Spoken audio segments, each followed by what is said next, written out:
नमस्कार। SBT news में आपका स्वागत है। पेश है 8 फरवरी गुरुवार सुबह 6:15 राजस्थान की बड़ी खबरें। प्रधानमंत्री नरेंद्र मोदी बुधवार को राज्यसभा में राष्ट्रपति के अभिभाषण पर बोले। 90 मिनट की स्पीच की शुरुआत उन्होंने कांग्रेस से की और मोदी 3.0 पर खत्म किया। इस दौरान वे Nehru, Rahul, OBC, SC, ST आरक्षण और पीएसयू समेत कई मुद्दों पर बोले। उन्होंने कांग्रेस के लिए युवराज और कमांडो जैसे शब्द भी इस्तेमाल किए। प्रधानमंत्री ने स्पीच की शुरुआत में कहा, कांग्रेस अध्यक्ष खड़गे जी ने मुझे 400 सीटों का आशीर्वाद दिया। पश्चिम बंगाल से आपको जो चैलेंज मिला है कि कांग्रेस 40 पार नहीं कर पाएगी, मैं प्रार्थना करता हूं कि आप 40 बचा पाएं। ममता बनर्जी ने कहा था कि इस बार के लोकसभा चुनाव में कांग्रेस 40 सीटें भी नहीं बचा पाएगी। पीएम ने राहुल गांधी के सरकारी कंपनियों के बंद होने के आरोपों पर कहा, कांग्रेस ने अपने युवराज को स्टार्टअप बना कर दिया है। ना वो लिफ्ट हो रहा है और ना ही वो लॉन्च हो रहा है। प्रचार किया जा रहा है कि पीएसयू बंद हो गए। 2014 में देश में 234 पीएसयू थे, आज 254 हैं। भाई कौन सा अर्थमैटिक्स वो जानते हैं। राजस्थान विधानसभा में आज लेखानुदान सदन में प्रस्तुत किया जाएगा, जिसे पारित भी करवाया जाएगा। हालांकि ये बजट पूर्णकालिक नहीं होकर लेखानुदान होगा। प्रदेश में पहली बार ऐसा होने जा रहा है कि कोई महिला स्वतंत्र रूप से वित्त मंत्री के रूप में बजट पेश करेंगी। इससे पहले मुख्यमंत्री ही बजट पेश करते थे। वर्ष 2003 से 23 तक 2 बार मुख्यमंत्री के रूप में वसुंधरा राजे और 2 बार ही अशोक गहलोत ने वित्त मंत्री के तौर पर बजट पेश किया। आज पहली बार स्वतंत्र रूप से वित्त मंत्री का जिम्मा संभाल रही दिया कुमारी लेखानुदान पेश करेंगी। राष्ट्रपति द्रौपदी मुर्मू ने दिल्ली मेट्रो की यात्रा की। राष्ट्रपति केंद्रीय सचिवालय से मेट्रो पर चढ़ी। उन्होंने मेट्रो से नेहरू प्लेस तक का सफर तय किया। इससे पहले राष्ट्रपति ने केंद्रीय सचिवालय पर मेट्रो के परिचालन का जायजा भी लिया। राष्ट्रपति की मेट्रो यात्रा के दौरान मेट्रो अधिकारी उन्हें मेट्रो के बारे में जानकारी देते नजर आए। राजस्थान में पेपर लीक प्रकरणों की जांच के लिए भजनलाल सरकार द्वारा गठित की गई एसओजी ने अब अपने काम में तेजी लाना शुरू कर दिया है। इसी क्रम में बुधवार को रीट पेपर लीक प्रकरण की जांच करते हुए एसओजी की 25 सदस्यों की एक टीम दोपहर 3 बजे शिक्षा संकुल पहुंची। एसओजी की टीम के शिक्षा संकुल पहुंचते ही अधिकारी और कर्मचारियों में हड़कंप मच गया। एसओजी की टीम सबसे पहले राजीव गांधी विद्या भवन पहुंची, जहां पर परीक्षा से पहले परीक्षा पत्र रखने के लिए स्ट्रांग रूम बनाया गया था। यहां पर तकरीबन 2 घंटे तक टीम ने सर्च किया और साथ ही कार्यरत अधिकारियों और कर्मचारियों से पूछताछ की। राजस्थान परिवहन एवं सड़क सुरक्षा विभाग के अतिरिक्त मुख्य सचिव श्रेया गुहा ने पब्लिक ट्रांसपोर्ट सुविधा को आमजन के लिए और अधिक बेहतर बनाने के लिए रोडमैप बनाने के निर्देश दिए। उन्होंने परिवहन सुविधा की बेहतरी, सड़क परिवहन और राजमार्ग मंत्रालय, मुख्य सचिव एवं वायु गुणवत्ता प्रबंधन आयोग द्वारा प्रदत्त निर्देशों सहित नीतिगत मामलों की समीक्षा की। गुहा बुधवार को शासन सचिवालय में परिवहन एवं रोडवेज के अधिकारियों के साथ आयोजित बैठक की अध्यक्षता कर रही थी। राजस्थान में एसीबी के नए मुखिया ने सरकार की जीरो टॉलरेंस नीति पर काम करना शुरू कर दिया है। अपनी नियुक्ति के करीब 1 सप्ताह बाद नवनियुक्त डीजी एसीबी राजीव शर्मा ने बुधवार को एसीबी मुख्यालय में सभी अधिकारियों की मीटिंग ली। मीटिंग में स्पष्ट निर्देश दिए कि अब जांच में तेजी लाई जाएगी। फाइलों में जांच के दौरान अचानक यू टर्न की नीति अब नहीं चलेगी। जो साक्ष्य फाइल है उन्हीं के आधार पर अंतिम निर्णय लिया जाएगा। जिलों के अधिकारियों को डीजी एसीबी राजीव शर्मा ने कहा कि रिश्वत की किसी भी सूचना पर तस्दीक कार्यवाही ठीक से की जानी चाहिए।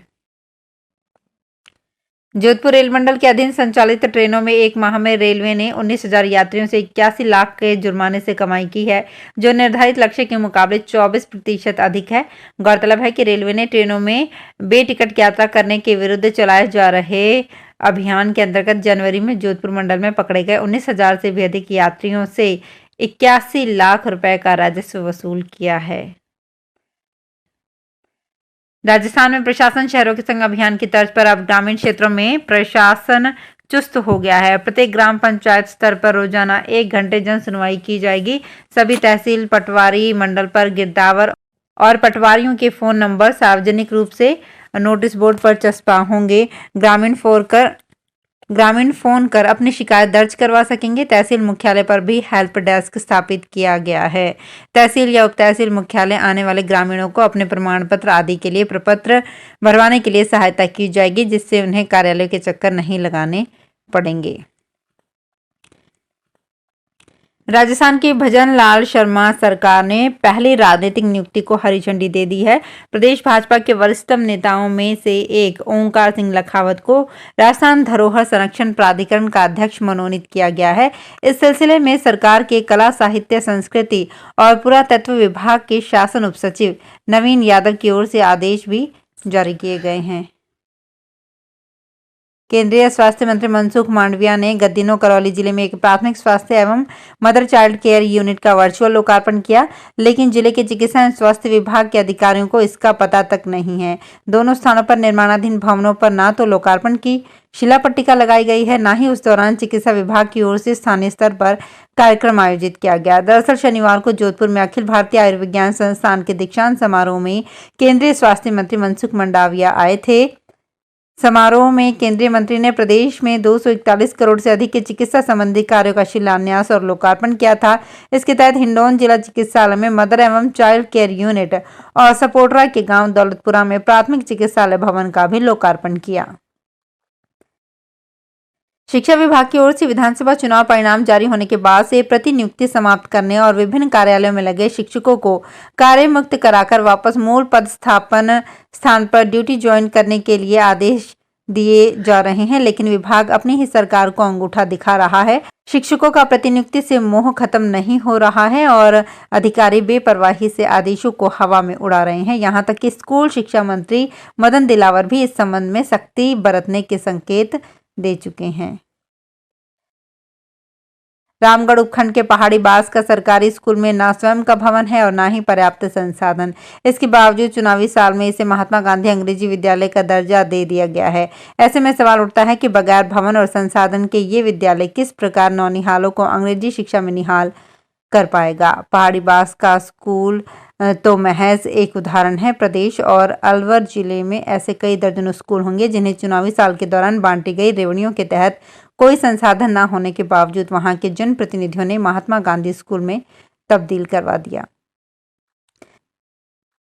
राजस्थान आवासन मंडल को वस्त्र नगरी भीलवाड़ा में आवासीय एवं व्यावसायिक योजनाओं का सपना साकार करने के लिए मुआवजे के बदले जमीनें नहीं मिल रही। हालात ये हैं कि सरकार को दी जमीनों के बदले जमीन नहीं मिलने से भीलवाड़ा में आवासन मंडल की नई आवासीय योजना एक दशक से अस्तित्व में ही नहीं आ रही। जयपुर में मेट्रो परियोजना के लिए राजस्थान आवासन मंडल ने साल 2010 में सरकार को जमीन दी। इसके बदले 371 करोड़ 39 लाख का मुआवजा तय हुआ। 3 साल पूर्व विधायकों के आवास के लिए भी आवंटित जमीन के बदले सरकार ने 73 करोड़ 5 लाख का मुआवजा तय किया।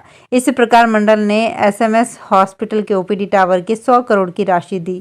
कुल मिलाकर राज्य सरकार को 544 करोड़ 44 लाख की मुआवजा राशि या उसके बदले जमीन मंडल को देनी है, लेकिन करीब एक दशक बीतने के बावजूद आवासन मंडल की झोली खाली है। विकसित भारत संकल्प के तहत बुधवार को अलवर के पुराना कटला स्थित जगन्नाथ मंदिर पर शिविर आयोजित किया गया।